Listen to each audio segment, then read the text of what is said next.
Mr. Chair, Mr. Chair, excuse me, Mr. Chair, because the last time I was here, I was only allowed 2 questions by you, and yet mga kasamahan ko rito, in bilang respeto sa mga kasamahan ko, they were allowed na 1 to sawa. Dapat maging fair ka, Mr. Chair. Pag sinabi mong 2 questions, 2 minutes talaga, you have to stick with it. You're not being fair, Mr. Chair. I am fair kasi nandito ka sa... No, kasi nung last time sabi mo sa akin 2 questions lamang. Sabi mo 1 question. Sabi ko, tinitipid mo ako, sabi mo 2 questions. And now, pinapayagan mo kahit na ilang questions. Be fair, Mr. Chair. Teka muna, bago tayo magkaroon ng impression na walang fair dito, noon, sinabi ko na in the earliest statement na komo nag-uumpisa tayo noon at kinakailangan nating mabakate ang plenary at exactly 2:15, kaya tayo nagmadali. Kaya naman sabi ko sa inyo, pasensya na muna. Ngayon, sa dami ng gustong magtanong, kaya binigyan natin ng tigpa 5 minutes ngayon.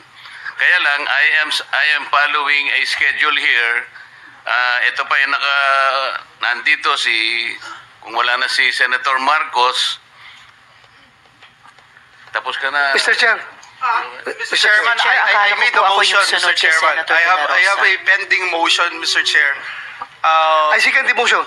And duly kasi seconded, Mr. tapusin Chair. muna natin yung bitin na kasi hindi tayo, na para tayo nagpapatintero, Madam Kowa Ang tinatanong napakasimple lang, paano nyong inaudit yung cost? Bago po bayaran ng COA yan, pipirma ang resident auditor. Pati yung area auditor ninyo, meron kayong area director Ibig nyo sabihin na bayaran ito nung walang pumirma na auditor? Your Honor, ganito po yung procedure natin. Wala na po tayong pre-audit, kaya po ang nagbabayad ay ang pumipirma na lang po. Wala akong pakialam sa pre-audit. I'm not asking you about the pre-audit. Meron kayong post-audit Yes, Your Ito Honor. nangyari, ghost project Opo. Tapos na tapos pero walang nangyari. Ang tinatanong namin sa iyo, sino ang pumirma? Bago mapirmahan yun, merong certificate of acceptance, merong certificate of completion, pipirma ang resident auditor. Hindi po pipirma ang resident. Anong gagawin ng Your COA? Honor. Post-audit nga lang po. Kaya po... Ano nga yung post-audit? In your charter, Opo. magkaintindihan tayo. Ito yung charter, sample of services listed in COA Citizens Charter, financial audit, performance audit, compliance audit, fraud audit, special audit, notice of disallowance, notice of charge, notice of suspension. Among these, alin ang akma doon sa performance ng contract?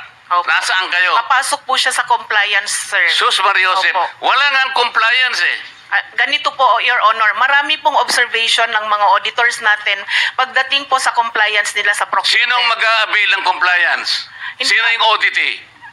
DPWH po sa case po natin ngayon, Your Honor. So anong nangyari? Marami pong observation ng mga auditors natin, sir, pagdating po sa compliance nila Kapag ng 9184. ba ang chairman mismo pumunta rito, he can present better questions than you, answers than you? Pareho lang din po yung isasagot, Your Honor. Kasi ganun Pareho po ang yung proseso isasagot? natin. Opo. Sandali lang.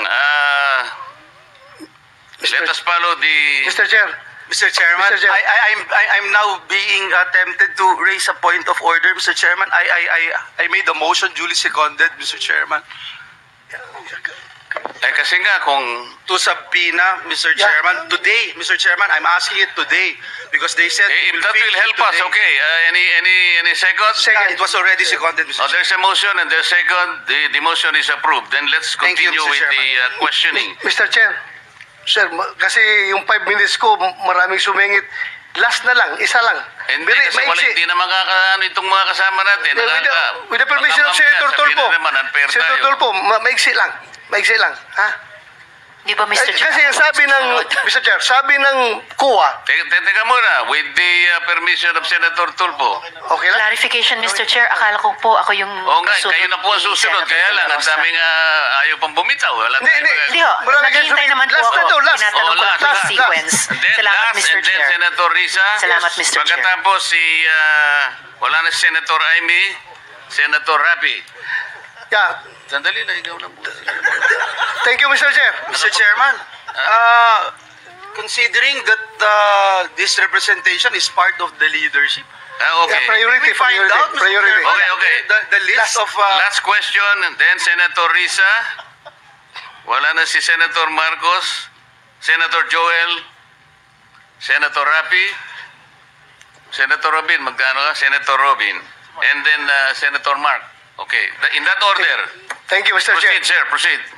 Ma'am Kuya, sabi mo kanina, kaya hindi pa kayo nakapag-file ng kaso dahil itong mga ghost projects na ito ay 2025 nangyayari.